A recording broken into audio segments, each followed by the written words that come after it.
ผมโจมหับด่วนเจ้าสุดทอดหน้าเฮามาถึงเมืองโกสลาค่ะอยู่ว่าข้าวตั้งเจ้าเฮาอันลุกเมืองกับปีลาวาเสมาถึงเมืองสวัสดิ์ที่ไหนเดแคมเรียบอยู่คานอแคมเรียบอยู่สวามาหลงเฮาก็ออกเฮือนเฮาเสมาถึงเฮือนสู่หมอกกันนั่นเก้ยฮ่าฮ่าฮ่าฮ่ามาค่ะเจ้าเฮา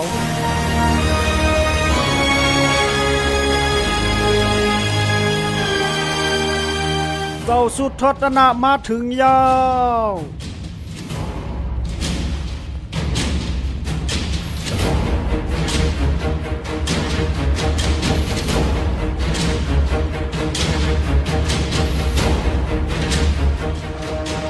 นั่งดูเฮ้อก่อนคาแลเจ้าเฮา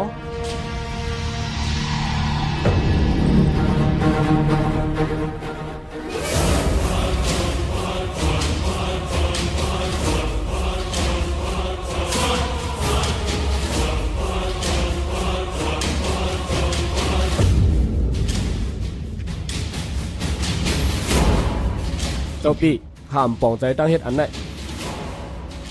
ในเตืองเฮาไหนเผยอย่างสีเจ้าเฮาถึงตีป้อไหลหมายตีนางไว้ปันคุณหอคำสู่ป่าปุถามาถึงยาว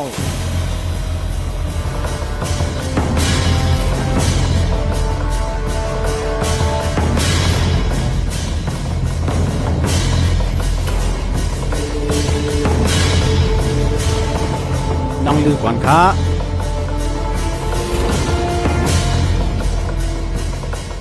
เจ้าอามาตย์หลงเจ้าถังเรียกเฮาหนาเย้าสู่ก็ฮู้อยู่ว่าเจ้าจอมเครือลงสักยาเฮาไหนเป็นเจ้าสุดทอดนะเนอเครือขุนสักยาไหนอยู่ภายใต้เฮาตั้งหมดอ๋อควางบันคาเสกัมเจ้าสุปาพุทธาในมันเป็นอ้วยหลีกันดังเจ้าเมืองก็สลาคาอ๋อยันอ้วยหลีเสสู่ซ้ำป้อไหลมาถังเรียกขุนออกคำเฮาไหนฮะไหนพอแล้วเขาเจ้าเต็มนังไปในอ่องตีในแทงกำก่อนคาแลเจ้าเฮา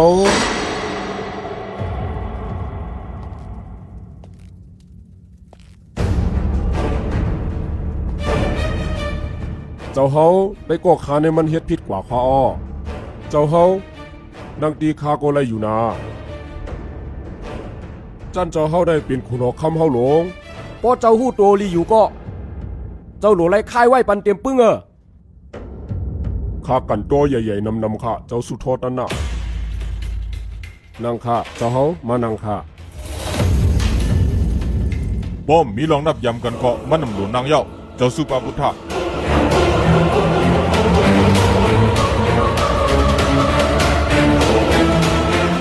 สุดทอดตะนาวค่ะ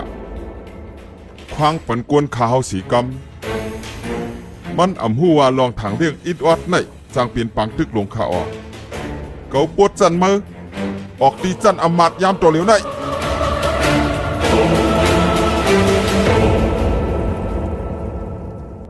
เจ้าพอเจ้าเฮาอ่ำหันใจสีไข่เตียบคอมันก่อนไรอยู่ค่ะ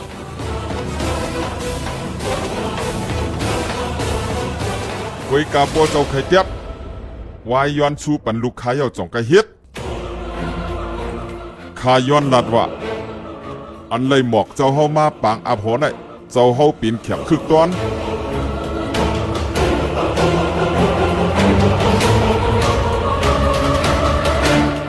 มาข้าเจ้าเฮา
ให้เจ้าปัสสินาเดียวขึ้นใหญ่เฮ้อ ให้ขึ้นใหญ่เฮ้อ ให้เจ้าปัสสินาเดียวขึ้นใหญ่เฮ้อ ให้ขึ้นใหญ่เฮ้อ ให้เจ้าปัสสินาเดียวขึ้นใหญ่เฮ้อ ให้ขึ้นใหญ่เฮ้อ